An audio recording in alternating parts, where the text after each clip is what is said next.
నమస్కారం, welcome to NSTV news. నేను షర్మిల. బులెటిన్ల ముందుగా హెడ్లైన్స్ చూద్దాం.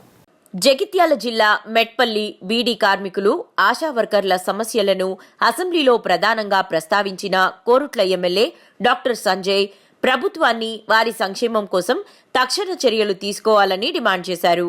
తెలంగాణ రాష్ట్రంలో అత్యధిక బీడీ కార్మికులు ఉన్న నియోజకవర్గం కోరుట్లేనని గుర్తు చేసిన ఆయన ఇక్కడ కార్మికులకు బీడీ పెన్షన్ కల్పన మరింత విస్తృతంగా అమలు చేయాలని ప్రభుత్వాన్ని కోరారు.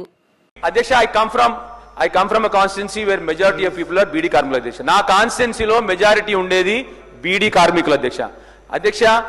ఇప్పటికి కూడా 2024లో 25లో అధ్యక్ష దేశంలో బీడీ కార్మికులకు జీవన భృతి ఇచ్చిన ఏకైక రాష్ట్రం, ఏకైక మనిషి కేసీఆర్ అధ్యక్ష.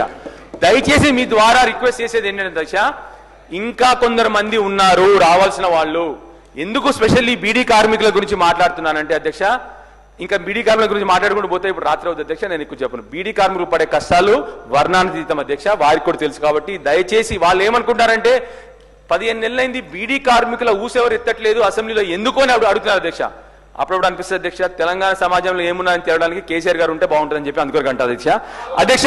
రెండోది అధ్యక్ష, ఆశా వర్కర్ల